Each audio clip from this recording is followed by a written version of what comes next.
Greetings and welcome to Fixed Air. This is Ron from Tarot of the Twin Sun.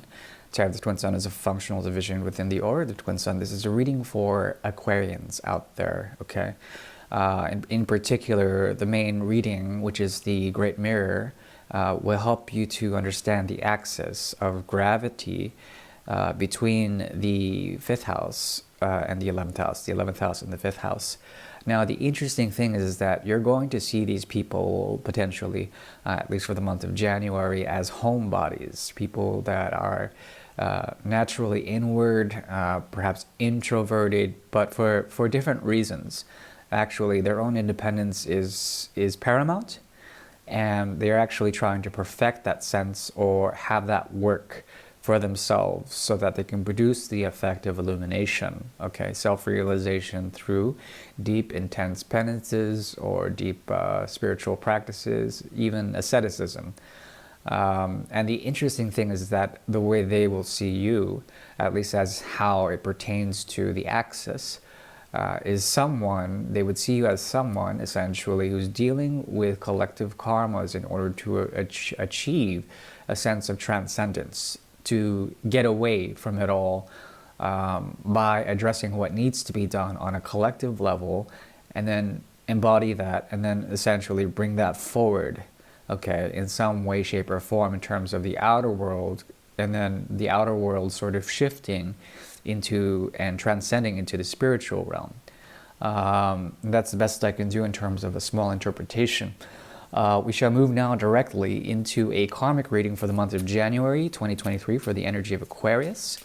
And then we're going to go into an incidental sort of card pulling for that particular karma.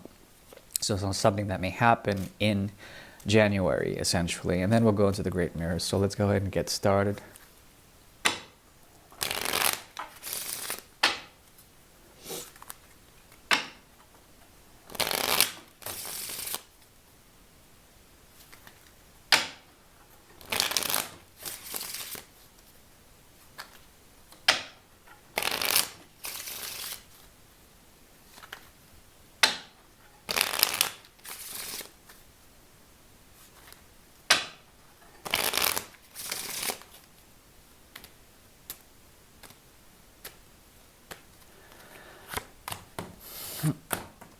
Okay, interesting. So boundaries are essentially being produced, okay? This has to do with the futuristic way of seeing what needs to be done in terms of your ideal realities, becoming a master of those, becoming a master of the 10th house especially.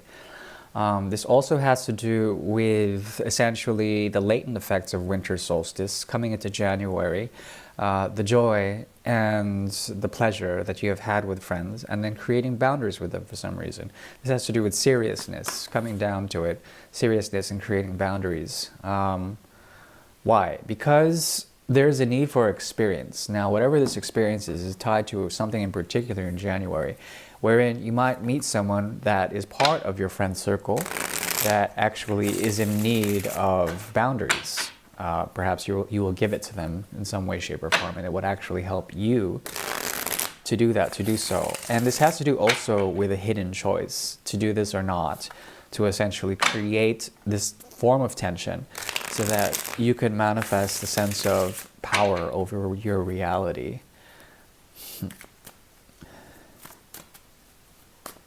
Now, in terms of an incident, I think you have many choices. And that might be your wall, essentially.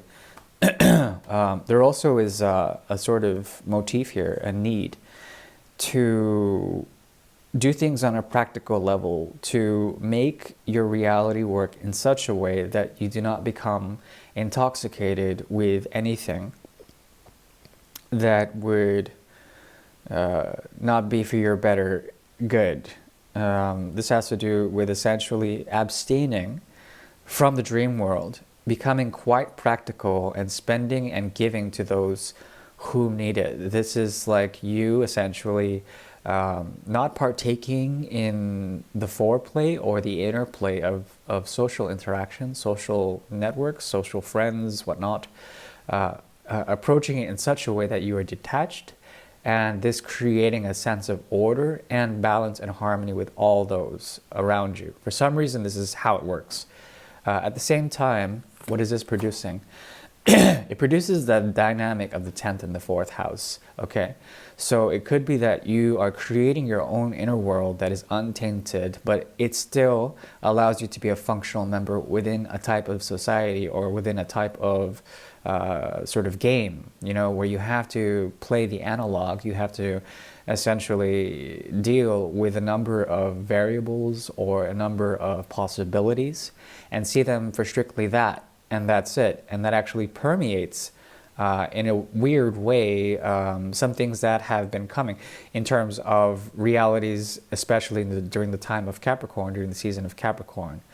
So what I'm seeing here essentially is a way to observe the dream and how cooperation or organization or dealing with karma especially is going to be to your benefit. It will help you to produce an inner world that can actually move forward very firmly, but only if you produce the sense that boundaries are quite necessary, okay, for you to get this kind of work in, whatever that means.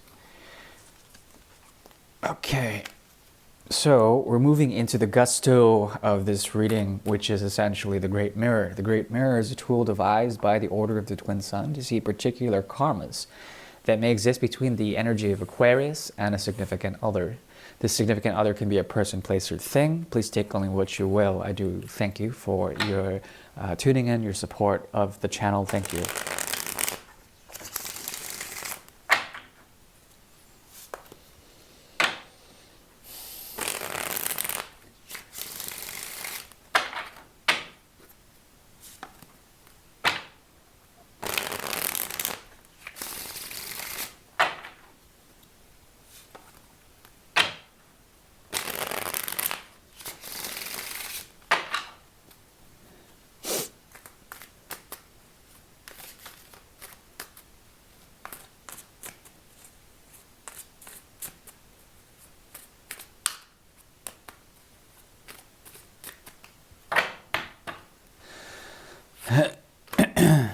Okay, I think there's a lot of emotional ambiguity trying to understand the dream world, trying to process and analyze all of that. There's a Virgoan quality to Aquarius right now, in the month of January especially, that allows you to be critical about the more subtle intensities that you may be bringing about. The interesting thing is that the more you do not partake in lesser forms of what is expected in terms of love, in terms of art or creativity, in terms of what makes you feel whole, there's a possibility of the more you don't partake in that, the more intense the energy of the potential that is there.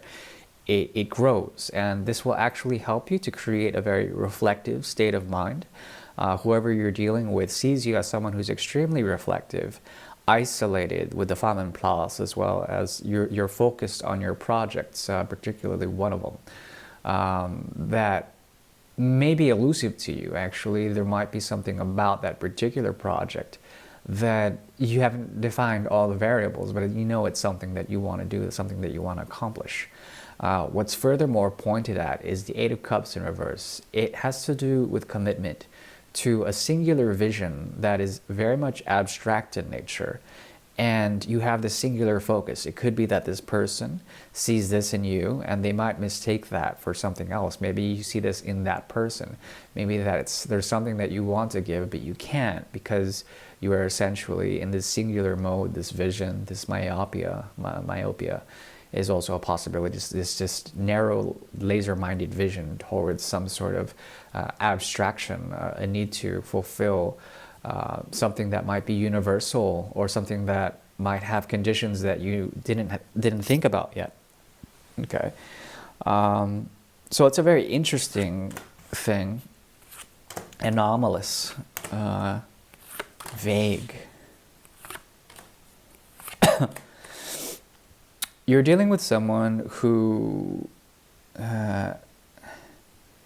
they've sort of grown numb to a process of thinking.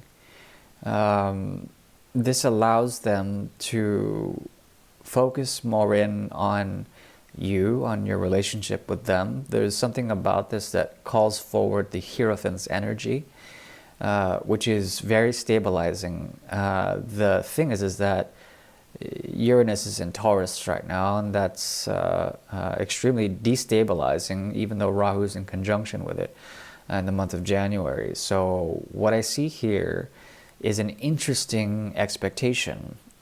This type of situation requires a lot of processing, and it also requires the right path to be taken, the hidden path. This is a very secret, mysterious type of relationship in which the possibility of great dimensions, or a way of thinking, a way of feeling, a way of speaking on a very deep level can be found here. But it's a type of warmth as opposed to a fire.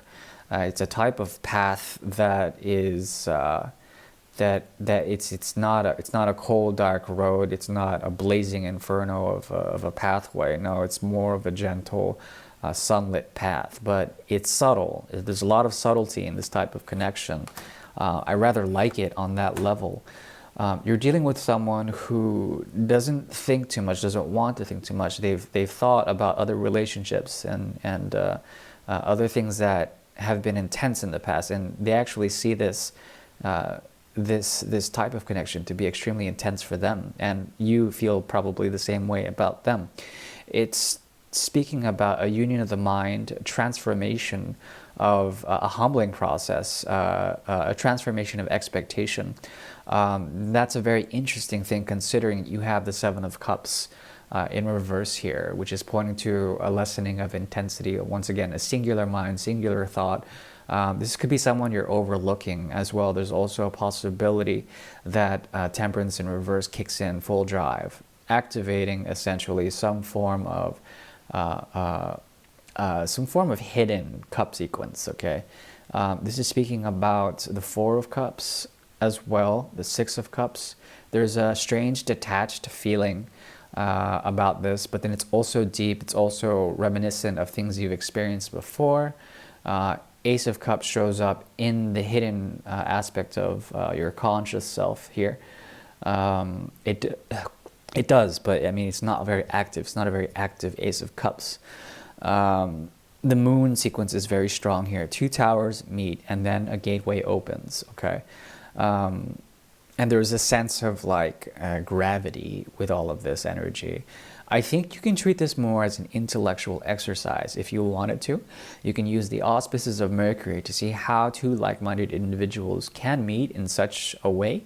There's a lot of jaded energy in this, a lot of sort of time passing, and there's a need for sort of acknowledging that you've met someone, and there's something quite gentle but also authentic in this type of reading.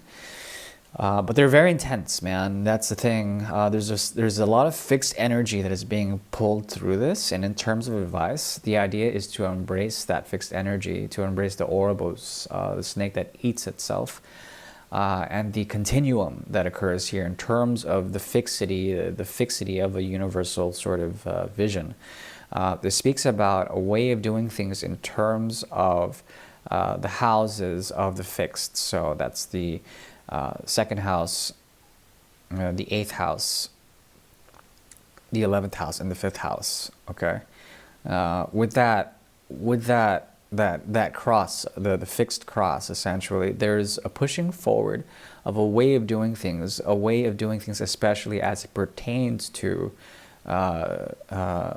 Christ consciousness, the ability to be compassionate to others, to do unto others as to do to yourself, as you would like to be treated, blah, blah, blah, all of that.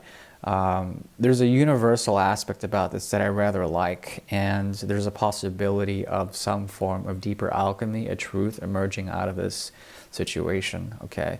So give it time. Ruminate, try to understand some of the deeper or more subtle aspects about yourself as you appear to this person. There's a sense of innocence in this, and I rather like the situation.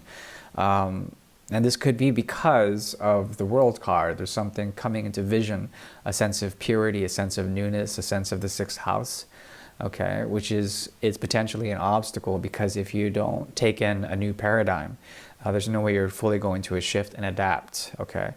So remain flexible. That is what I highly recommend in this type of situation. Yeah, and that is the very best I can do for the month of January 2023 for the energy of Aquarius. I do wish you well. Thank you. Bye-bye.